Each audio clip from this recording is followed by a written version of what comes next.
మరి చిన్నపిల్లలు పెట్టినట్టు పెడుతున్నారు. చిన్నపిల్లల అన్నప్రాసన రోజే అంత తిన్నానంట. ఏంట్రా ఇది? ఏంటిది? సూరిబాబు చూడరా, భలే ఉందిరా.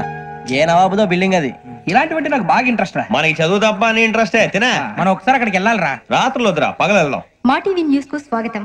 నిన్న ఉదయం గోదావరి ఎక్స్ప్రెస్ లో జరిగిన జంట హత్యల వెనుక విశాఖపట్నానికి చెందిన 4 యువకుల హస్తం ఉందని పోలీసులు అనుమానిస్తున్నారు. తాగిన మైకంలో వారు ఈ దారుణానికి పాల్పడ్డారని ప్రత్యక్ష సాక్షులు మా ప్రతినిధితో చెప్పారు. హత్యకు గురైన ప్రసాదరావు కుమార్తె శ్రావణి మరిన్ని వివరాలు తెలియజేశారు. మా నాన్న నా కోసం వాళ్ళతో గొడవ పడ్డారు, కానీ వాళ్ళు ఇలా చంపుతారని ఊహించలేదు. ఈ 4 యువకుల గురించి పోలీసులు అన్ని కోణాల్లో దర్యాప్తు చేస్తున్నారని దక్షిణ మండలి డీసీపీ భరత్ చెప్పారు. ఆ 4 కుర్రాళ్ళు హత్యలు చేశారని ప్రత్యక్ష సాక్షులు చెప్తున్నారు. వాళ్ళని పట్టుకోవడానికి అన్ని ప్రయత్నాలు చేస్తున్నాం. ఎట్టి పరిస్థితుల్లోనూ వాళ్ళని వదలం. ఆ 4 నాయాలు నాకు దొరికితే బాంబు పెట్టి లేపేస్తా. బాబు నీది కడప? అవును అనుకున్నానులే.